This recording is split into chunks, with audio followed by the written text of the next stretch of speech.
할렐루야. 3월 22일 금요일 원포인트 키트 가운데 오신 여러분들을 주님의 이름으로 사랑하고 축복합니다. 오늘 하나님께서 우리에게 준 말씀은 창세기 38장 1절에서 11절까지의 말씀입니다. 창세기 38장 1절에서 11절까지의 말씀 다 같이 한 목소리로 함께 읽도록 하겠습니다. 그 후에 유다가 자기 형제들로부터 떠나 내려가서 아둘람 사람 히라와 가까이 하니라. 유다가 거기서 가나안 사람 수아라 하는 자의 딸을 보고 그를 데리고 동침하니 그가 임신하여 아들을 낳음에 유다가 그의 이름을 에리라 하니라. 그가 다시 임신하여 아들을 낳고 그의 이름을 오난이라 하고 그가 또다시 아들을 낳고 그의 이름을 셀라라 하니라.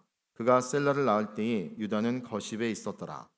유다가 장자 엘을 위하여 아내를 데려오니 그의 이름은 다말이더라. 유다의 장자 엘이 여호와가 보시기에 악함으로 여호와께서 그를 죽이신지라.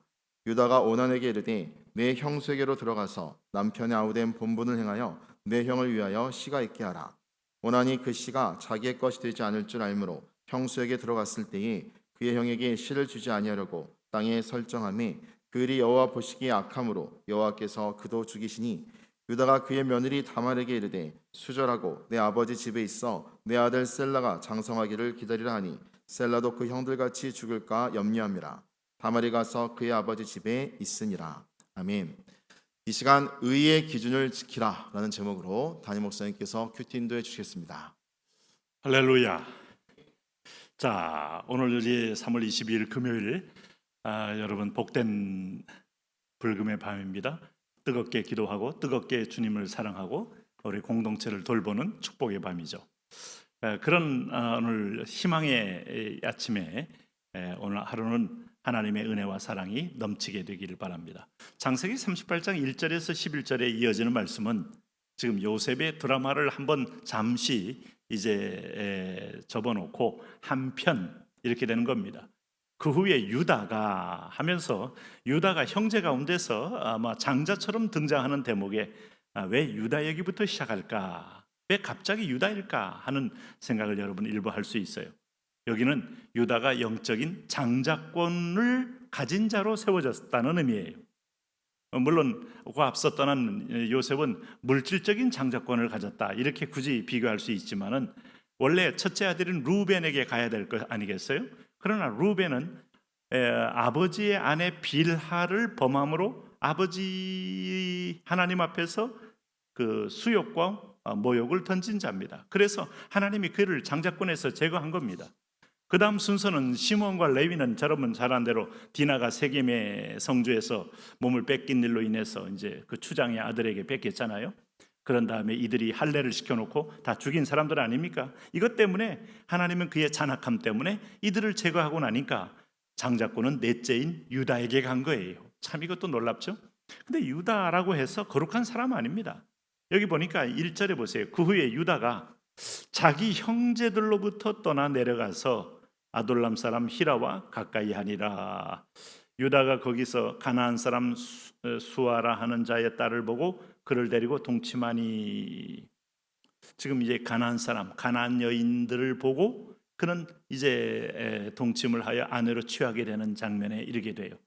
그 가나안 여인, 이방 여인과 결코 결혼을 원치 않고 거기 가서 왜 이방 여인과 원치 않습니까? 우상 숭배의 문화에서 어릴 적부터 자란 그 여인들 아닙니까? 여러분 우리가 중간에 예수님 믿어도 어릴 적에 늘 엄마가 장독대 뒤에서 정한수 떠놓고 기도했던 것을 본 사람들은 역시 뭔가 또 다른 이방신 또 산신령 또 잡신들 이런 데 대한 그 다원적 잠재의식이 늘 살아있잖아요. 손혼을 택하질 않나, 궁합 보질 않나, 아니면 사주팔자를 보면서 자기 인생의 미래를 점치려고 하지 않나. 이게 뿌리 깊은 우리 속에 오랫동안 있어 왔던 하나님을 대신한 오늘 다 보면 귀신 문화 아니겠어요? 일종의 네? 그런 거기 때문에 그런 여인을 데리고 오면 집안에 우상을 숭배하니까 여호와를 믿는 신앙의 뿌리가 송두리째 이제 뽑아질 수 있기 때문에 하나님 금한 건데 유다는 지금 가나안 사람 수아라는 자의 딸을 보고 이제 동침했다. 왜요? 가나안 여인들이 더 훨씬 이뻐요. 네? 가나안이 부요하거든요.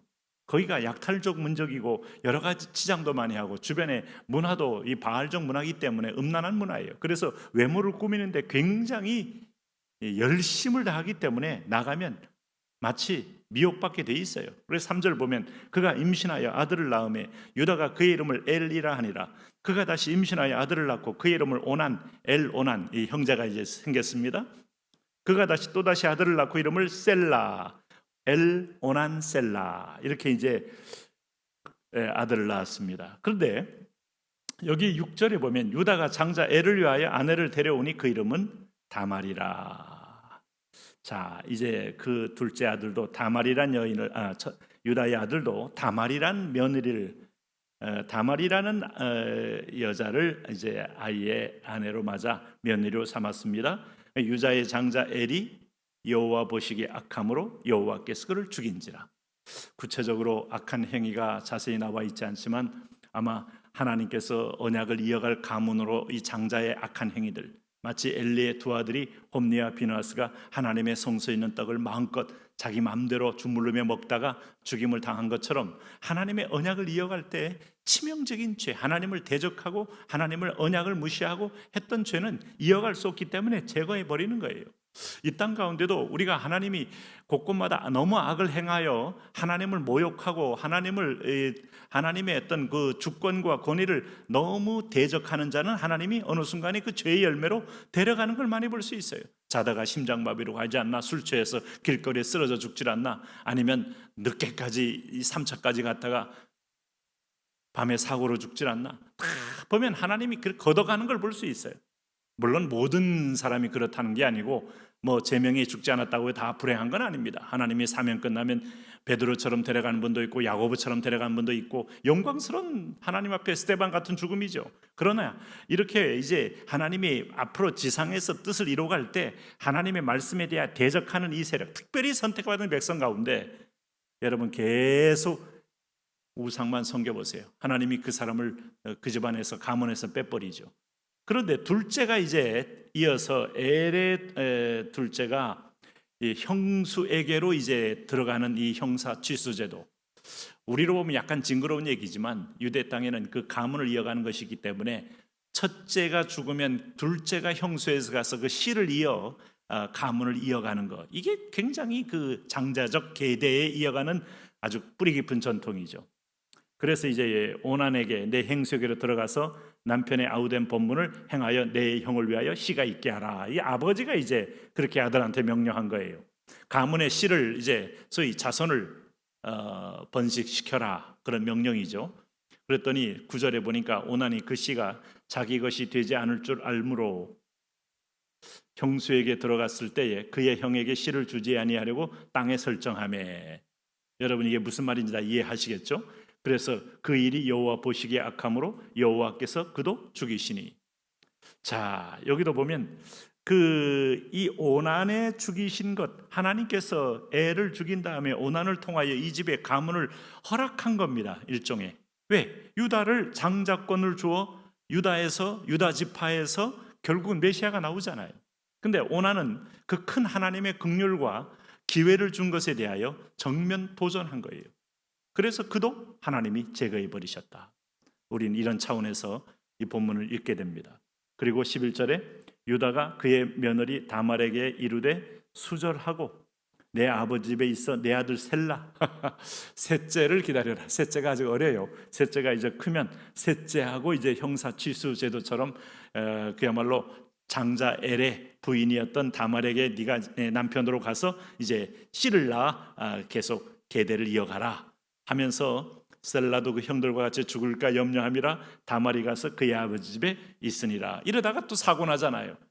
인간의 드라마가 참 여러분 충동과 정욕과 욕망과 이렇지만은 그러나 하나님은 그의 뜻이 인간의 죄성으로 좌절되시느냐? 결코 아니다.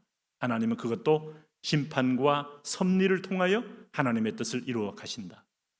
세상을 보면 참 어떤 때는 근친상간도 많고 때로는 참 우리가 입에 담기 어려운 참 사회적인 그런 번가들이 많이 있지만은 그럼에도 불구하고 하나님의 주권적 뜻은 강처럼 흘러간다. 쓰레기 더미들이 그 강에 흘러와도 그걸 쓸어버리면서 하나님의 의가, 하나님의 공의가, 하나님의 섭리가 이루어진다. 잊지 마십시오. 우리는 그 하나님을 믿고 있습니다. 그렇다면 우리가 순종함으로 하나님과 윈윈하는 것만큼 좋은 게 없습니다. 하나님의 마음에 들고 나도 하나님의 종이 되어 하나님의 사랑하는 의의 도구요, 긍정의 도구요, 긍휼의 도구만큼 좋은 게 없습니다. 하나님 긍정의 도구로, 의의 도구로 사용되게 하여 주옵소서. 예수님 이름으로 기도합니다.